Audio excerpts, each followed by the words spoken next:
waxay kasii fadli badan tahay qasad oo ziyaarada loo soo qastaay baytulmaqdis iyo xaramka makaad inaad u qasaday ka fadli badan tahay buu leeyahay sharaxaasi marka sidaa darteed qaar dadka dambe ah ayaa waxay leeyihiin markaad soo aadaysid madiinaad u soo qastee ama masjidkaad u soo qastee ka dambe umaad markaad masjidka timaad ka dambaad nabiga u qasti kartaa kula laakiin arrinkaasi arrin maaragtay guracan weeye intuu qofku maaragtay marka horeba inuu nabiga u soo qasto wax diidaya ma jirto ziyaaratu qabri rasuulillaahi wayusannu waxaa la sunneeyaa ziyaaratu qabri rasuulillahi ilaahay rasuulkiisa qabrigiisa booqashadiisa ayaa la sunnaynayaa sala allahu calayhi wasalam bacda faraaqi alxaji xajka dhammaashadiisa kadibna ayaa la sunnaynayaa bacda faraaqi alxajidaani ma ahan in mar kale aan la sunnaynayn ma ahan bay leeyihin culimmadu mar walbaba in nabiga calayhi salatu wasalam lasoo ziyaartaa waa sunne laakiin wuxuu mu'akad noqonayaa بعد فراغ الحج بعد فراغ الحج هو قيدة تأكيد كاس ومركا ugu mu'akadsan xajka marka la dhameeyo xadiis maarita xaakim iyo qeyrkiis ay wariyaan ayaa jiro oo man xajja walam yazurni faqad jafani man xajja qofka xajiye walam yazurni wa in soo booqan faqad jafani man zaara qabri wajabat lahu shafaa'ati rawahu ibn khuzaimah wari fi sahihi sahih ibn khuzaimah ku yaal qofka isoo ziyaarta man zaara qabri واسك مطلقة ومطلق مركز سوا مركز حديث كاسي ابن خزيمة ورينا صحيح ابن خزيمة كيلا صحيحة ومطلق ومن زار قبر عد الله عد قبري يصاب وقت وجب له شفاعتي مركز كاسي ومطلق وزيارته مطلقا لكن حج كمركز لقبحه سيجار هاند مركز مؤكد بسيون قنيسة إذا حديث بدن وسكوسو عرورتي إيو كتبتي كويا الآن إيو مارت هالكاس كوشة جاي waxba maaragtay adiga waxa laga rabaa qabriga nabiga kaleey sallallahu alayhi wasallam soo booq si aadaab ku jirto markaad booqanayso waxa laga rabaa inaad qayliso maahan hatta salaamta aad salaamaysid nabiga kaleey sallallahu alayhi wasallam inaad salaamtida la rabaa laakiin salaamtaasi waa inaad hoos u dhigtaa codkaada sidaad u aadaab qaadan lahayd nabi maxamed ku hortaagan waa inaad u aadaab qaadataa waa inaad xogaa ka yara fogaataa oodan maaragtay isku darbiga isku nabin oodan isku qaban oo isku sahin maaragtay waxa weeye ilaa 3 4 dhudhun meelahaas oo kale inaad ka fogtahay sidaasaa la doonayaa marka oo halkaas nabiga ka salaamto calayhi salaatu wasalaam Abu Bakr Siddiq intaad xogaa yar sikato haddana markaasi aad Abu Bakr salaanto xogaa haddana sikato Umar aad salaanto waaya wuxuu leeyahay nin cutbe la dhihi jiray yaa qasiidadan mashhuurka ah uu tiriyo yaa khayra man dufinat bilqaa'i a'dumuhu فضاب من ديبهن القاع والأكم نفس الفداء لقبر أنت ساكنه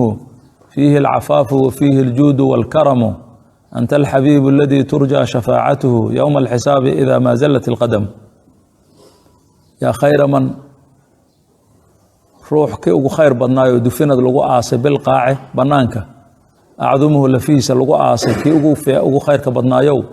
وفضاب ولفعنا من ديبهن لفافع ندوده القاع بنانك والأكم بورهبا نفسي نفتيد الفداء فرشائي لقبر أطهي قبر ياسو أنت أدو ساكنه كي دقناعتها في قبر ياسو فيه لحديث العفاف دور سنة كجرت دور سنة دي النبي محمد بقبر قال قلي وفيه قبر قال لحديث سنة الجود ديق سنما كجرت والكرم يوناك أنت أدو الحبيب كي لجعلايتها الذي كاسو ترجى شفاعته شفاعتي سل الرجين يوم الحساب حساب كما أنت سل الرجين والرجين إذا ما زلت القدم مركي قمد ويسبرات هذا معناه غلط نقدع شفاعة النبي محمد أما تكفكتان يا نبي قال ليش اللي هي يا تهيب ويا مركي قفك الزائر إنه يرادو دعاء داسي إنه أخريو أبيض داسي لا بأس بوله لكن الله ما قايلنا يا مر وربوا وحان لو قولانين مارت هالكاسي بوق إيو قيلة إيو وحاين meesha nafteedu waa ciriiri haddii aad istaagto waa dhib badan baa hadda jiraya waayo dadkii tiro badan baa waxay ugu tala galeen in albaabkaas oo kale laga soo galo la socdo markaasi albaabka kalena uu qofku ka baxo qofka zaahirka ah hada waxa keenayana dadka mashquulkooda tirada ka batay baa keenaya marka wuxuu leeyahay qofku inuu ziyaarada u soo qasdo oo qasadkiisa uu noqdo waa fadiila iyo maaragtay waxay kasii fadli badan tahay qasad oo ziyaarada loo soo qastaay baytulmaqdis iyo xaramka makaad inaad u qasaday ka fadli badan tahay buu leeyahay sharaxaas marka sidaa darteed dadka dambe ah ayaa waxay leeyihiin markaad soo aadaysid madiinaad u soo qastee ama masjidkaad u soo qastee ka dambe umaad markaad masjidka timaad ka dambaad nabiga u qasti kartaa kula laakiin arrinkaasi arrin maaragtay guracan weeye intuu qofku maaragtay marka horeba inuu nabiga u soo qasto wax diidaya ma jirto oo man jaa'anii zaa'iran lam tanzichu xaajatun ilaa ziyaaratii kaana xaqan cala allahi an akuuna lahu shafiican ibnu sakni baa isna maaragtay sunankiisa ku soo saara xadiidkaasi qofka ii yimaada isagoo aan wax ziyaaradayda mooye wax kaloo u socday la arkin shafaacadayda ayaa u sugnaanaysa oo wuxuu u socday maaragtay ziyaarada uun yihiin marka ziyaarada uun adoo u socda in la soo aadayo marka madiina wax jira weeye iyadana wax la ogol yahay masjidka in la soo ziyaarto waa mustaqil qabriga in la soo ziyaarto waa mustaqil magaalada madiina in la ziyaartahay waa mustaqil kulligood haddaad isku darsato intaba aad la timaadahay waa axsan wey halkaas kuu joogo waxa mudaalacaan waa xagiina sala allahu calaa nabiyina maxamed وعلى آله وكل امرئ صلى وسلم مرة يجزى بعشر من إله محمدا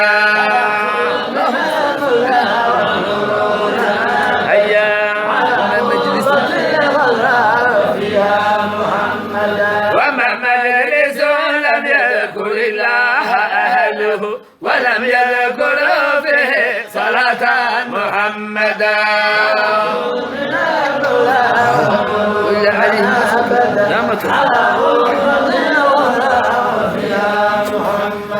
وإلا عليهم حسرة وندامة لما هاجروا ذكر الحبيب محمدا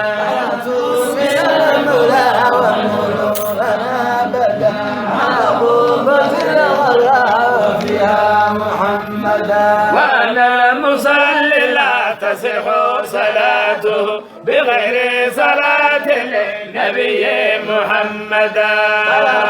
من المولى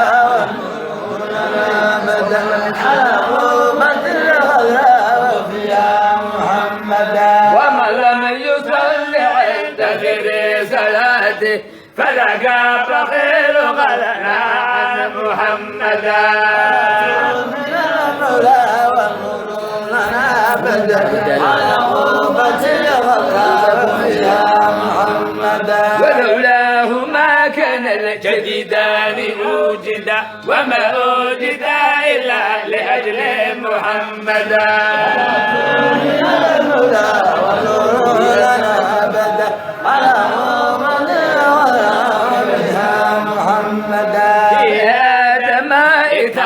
مما جرى له كوسال غنما برسول محمدا من المولى على قوة محمدا وأذهب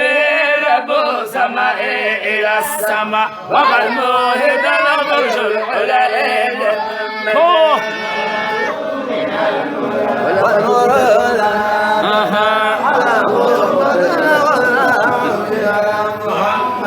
ولقد بترهيب رسل إلهنا فعفوا جميعا بالحبيب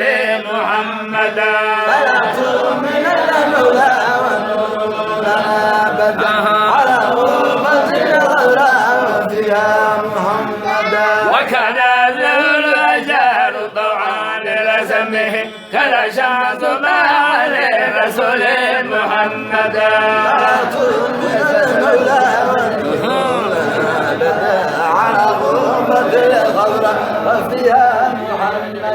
وألف صلاة ثم ألف تحية مضاعفة ندى للروح محمدا من المولى ونورنا أبدا على هو الخير والمحبوب يعطي لمن يشاء من الفيض والامداد من كان طيبا من المولى ونورنا ابدا على